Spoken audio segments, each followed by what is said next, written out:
తిరుపతి జిల్లా Naidupeta municipal council సమావేశం వాడివేడిగా సాగింది.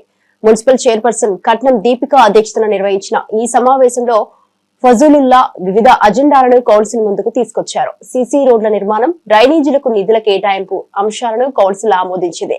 పారిశుద్ధ్యం, స్ట్రీట్ లైట్, R&B రోడ్ల తాత్కాలిక మరమ్మతులకు సభ్యులు సమ్మతించారు. గత ప్రభుత్వంలో జరిగిన పనులకు బిల్లులు చెల్లించాలని సభ్యులు డిమాండ్ చేశారు.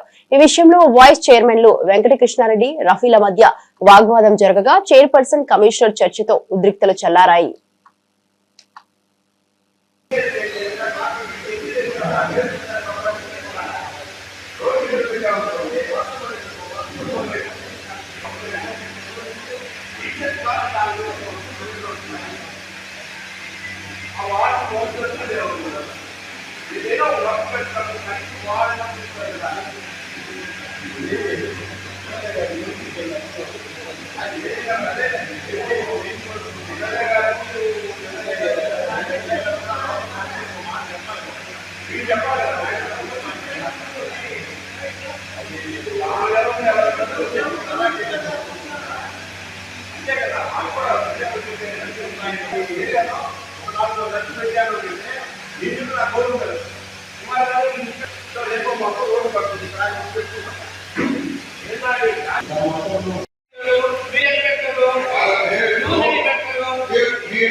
చుట్టూ కాంపౌండ్ కానీ ఇక్కడ శుభ్రంగా చేసి చాలా దుర్భరమైనటువంటి స్థితిలో ఉంది అని తెలిసినప్పుడు అక్కడ వెంటనే వాటికి చక్కగా చుట్టూరు కాంపౌండ్ పెట్టి అక్కడ విధానం కూడా ప్లాస్టిక్ వేసుకొని చెప్పి తెలియపరిచిన సందర్భంగా అది మనం మున్సిపాలిటీ నుంచి లేఖ చేయడం జరిగింది.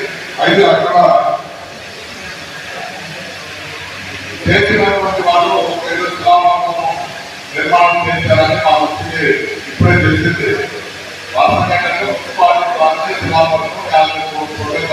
మనం చేయాలి. అక్కడ ఎవరైతే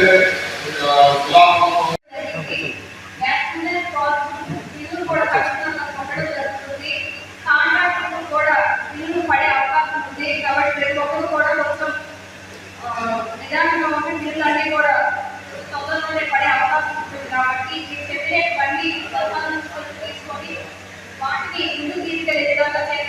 ఇంకోటి